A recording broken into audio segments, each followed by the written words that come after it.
chave eu devo usar para abrir meu Xbox Series S? Bom galera, nesse vídeo aqui eu vou mostrar para vocês qual chave você deve utilizar aí para abrir seu Xbox Series S ou Xbox One, tá? Eu acredito que as chavinhas aqui que eu vou mostrar para vocês também sirvam para Xbox One, tá? Então se você gostar, já deixa seu joinha, comenta, tá? Esse vídeo é um pouco diferente, mas acredito que pode estar ajudando aí bastante pessoas aí. Então pessoal, para você estar abrindo o seu Xbox Series S, ó, para não cometer o mesmo erro que eu, que vocês podem ver, ó, aqui tem uma peliculazinha, então a gente remove aí com um estilete.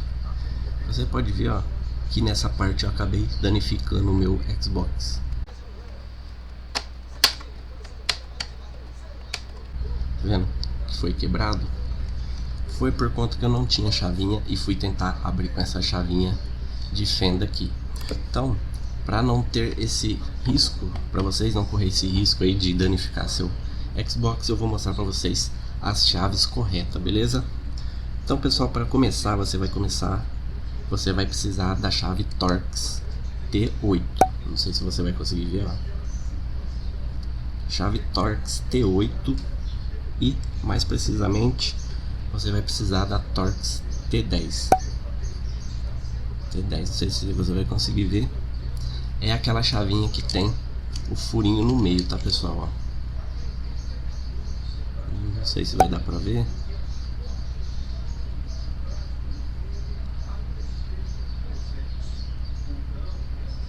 Ela tem um furinho bem no meio aqui. Então galera, para você abrir o seu Xbox Series S, essa chavinha aqui vai dar certinho aqui, ó. E você vai conseguir abrir tranquilo.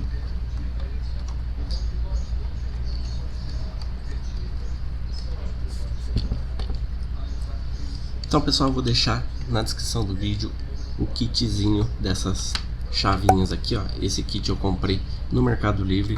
Veio esse joguinho todo aqui, tá? Ele tá bem baratinho, inclusive, ó. Vem as três chaves, a T8, a T10 e a T6, ó. T6, T8 e T10.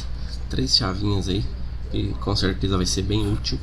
Vem com esse pincelzinho aqui, que também é bem útil aí na hora de limpar seu Xbox. E essa paleta aqui, né, que eu acredito aí que dá até pra tocar uma guitarra com ela. E esses palitinhos aqui, que eu acredito que esse joguinho aqui é para abrir celular, mas esse joguinho aqui eu nem vou usar, tá? Então eu vou deixar aqui, né, quem sabe um dia. Então pessoal, eu vou deixar na descrição do vídeo o kit dessa chavinha aí, que é bem baratinho. Comprei no Mercado Livre e você vai conseguir abrir seu Xbox Series S sem danificar ele, beleza? Então espero que tenha ajudado, um grande abraço, até o próximo vídeo e falou!